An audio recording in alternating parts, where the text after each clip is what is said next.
এই গণহত্যার বিপক্ষে একদল আর্টিস্ট ছিল আর একদল আর্টিস্ট আসলে গণহত্যার পক্ষে ছিল, এবং আমরা বয়োজ্যেষ্ঠদেরকেই দেখেছি যে তারা এটার পক্ষে ছিল, ম্যাক্সিমাম বয়োজ্যেষ্ঠদের, আমি সবার কথা বলবো না। তো ওইখান থেকেই তো বৈষম্য তৈরি হয়েছে। এবং ধরুন একটা দল হয়তো বা সুবিধা পেয়েছে, কিন্তু জনতার গালি আমাদের সবাইকেই খেতে হচ্ছে। না দেখুন, আমাদের যেটা সাধারণ দাবি ছিল সেটা হচ্ছে গিয়ে যে দেশের এই ক্রান্তি লগ্নে যেই পরিস্থিতি, এই পরিস্থিতিকে কেন্দ্র করে কিন্তু অনেক কিছুরই পরিবর্তন এসেছে। এক এক করে সমস্ত সেক্টরের রিফরমেশন হচ্ছে। আমাদের কাছে মনে হয়েছে যে অ্যাক্টর সিকিউরিটির যে অবস্থান সেটা বেশ পুরনো সেকেলে, এইটাকেও আসলে আধুনিকায়ন করা দরকার। তা না হলে এই যে নতুন নতুন ছেলেমেয়েরা এসছে, এরা আসলে এটার সাথে সংযুক্তি, এটাকে খুবই অ্যাট্রাকশনের জায়গা থেকে দেখে না, কারণ কোনো ফলপ্রসূ রেজাল্ট দিতে পারেনি।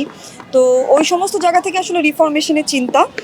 আর আরও একটা যে বিষয় সেটা হচ্ছে গিয়ে যে আমরা চেয়েছিলাম তাদের সাথে ইনডোর আলাপ আলোচনা করতে, যে আধুনিকায়ন করতে গেলে আমরা কি কি স্টেপ নিতে পারি, কেমনভাবে আগানো যেতে পারে। সেখান থেকে আমাদের কিছু ভার্বাল আলাপচারিতা হয়েছিল। প্রথমে তারা বলেছিল যে হ্যাঁ তোমরা সবাই আসো, সবার কথা শুনবো, এরকম। এই আলাপটা হতে হতে হঠাৎ করেই একদিন বললো যে না, অফিসিয়াল আলাপ দরকার, এবং একটা অফিসিয়াল চিঠি জারি যেন করা হয় আমাদের পক্ষ থেকে। তো আমরা বলছি অফিসিয়াল চিঠি আমরা কী করে দেবো, আমরা তো কোনো সংগঠন না, আমরা তো সাধারণ সব শিল্পীরা সবাই একত্রিত হয়েছি, যারা একসাথে আমাদের বর্তমান পরিস্থিতির কিছু দাবি নিয়ে এসেছি। দাবির মধ্যে সবচেয়ে মুখ্য যে জায়গাটা, যে আমরা দেখেছি যে কিছুদিন আগে আমাদের বয়োজ্যেষ্ঠ কিছু শিল্পীদের কর্মকাণ্ড সেটা এত বেশি উন্মুক্ত হয়েছে, যেটা নিয়ে আমাদের নানান রকমের প্রশ্নের সম্মুখীন হতে হচ্ছে। এবং ধরুন একটা দল হয়তো বা সুবিধা পেয়েছে, কিন্তু জনতার গালি আমাদের সবাইকেই খেতে হচ্ছে। এইটা আসলে যেই মানুষটা বা যেই আর্টিস্টটা নিজে একা কষ্ট করে কাজ করে, নিজের সম্মান নিজে আর্ন করে, ওই দায়ভারটা সে কেন নেবে? বর্তমান জেনজি আর্টিস্টদেরকে তো আপনি ঠেকাতে পারবেন না।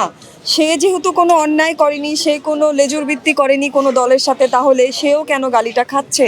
সো এই জায়গা থেকে প্রশ্নটা করেছিল তারা আমাদেরকে, এবং আমাদের মনে হয়েছিল যে হ্যাঁ, আমাদের সবার আসলে একসাথে বসা উচিত এবং ইকুইটির এই ব্যাপারে একটা শক্ত অবস্থান নেওয়া উচিত। সেই জায়গাটাকে কেন্দ্র করে একসাথে বসতে চাওয়া, কিন্তু পরবর্তীতে সেটাকে সাংগঠনিক প্রসিডিউরের মধ্যে ফেলে দিয়ে এটাকে অনেক জটিল করেছেন তারা। ব্যাপারটা পুরোটাই ইনডোর মানে আলাপ আলোচনার জায়গা ছিল, এবং সেটাকে কেন্দ্র করে 7 তারিখে আমরা বসেছিলাম। আমরা অনেকে ওপেনলি আহ্বান জানিয়েছি, অনেকে যারা যারা ইন্টারেস্টেড, যারা বুঝতে পারিনি আমরা কি করতে চাই, তারা এসেছেন, তাদের কাছে আমরা উন্মুক্ত করেছি যে রিফরমেশন কীরকম হতে পারে, এবং 2050 সাল পর্যন্ত যে কোনো আর্টিস্ট যেন সেখান থেকে সুবিধা পেতে পারে, সেই বিষয়গুলো কেমন কি হতে পারে সেটা নিয়ে আলাপচারিতা।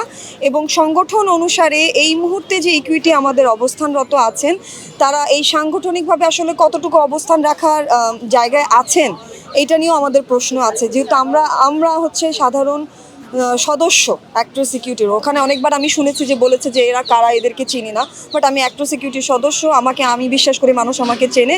এবং আমার প্রশ্ন আছে বর্তমান ইকুইটির কাছে, যে আপনারা যেই কর্মপরিকল্পনাগুলো নিয়েছিলেন 2022-23, সেগুলোকে আপনারা আসলে সাকসেসফুল করতে পেরেছেন কিনা?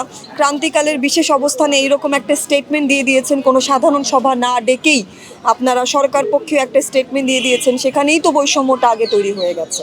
বৈষম্যটা শুরু করেছেন আপনারা, আমরা কিন্তু না।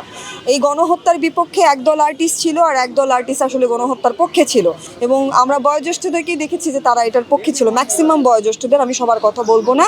তো ওইখান থেকেই তো বৈষম্য তৈরি হয়েছে। আর যদি সেটা ভুল করে হয়ে থাকে, কনফিউশনে হয়ে থাকে, সেটা নিয়েও কোনো আমাদের সিনিয়ররা কোনো রকমের স্টেটমেন্ট দেননি। সো যখন আপনি একটা দায়িত্বে বসবেন, একটা চেয়ারে, আপনাকে প্রশ্ন করা হবে এবং আপনি যে কোনো মুহূর্তে প্রশ্নের উত্তর দিতে বাধ্য। এখানে সদস্য অসদস্য এই বিষয়গুলো খুবই সেকেলের কথা। বর্তমানে মানে ক্রাইসিসটাতে সব আর্টিস্ট পড়েছে, যারা অ্যাক্টর সিকিউরিটির মেম্বার, যারা অ্যাক্টর সিকিউরিটির মেম্বার না। সো আমি মনে করি একটা সংগঠনকে নমনীয় হতে হবে, বিশেষ মুহূর্তে তাদেরকে ডেকে তাদের সমস্যাগুলো শুনতে হবে, বর্তমান জেনজির সমস্যা আপনাকে শুনতে হবে, তারপরে সেইভাবে আপনাকে আসলে আধুনিকায়ন করতে হবে। এইটা না একদম পরিস্থিতি সাপেক্ষে।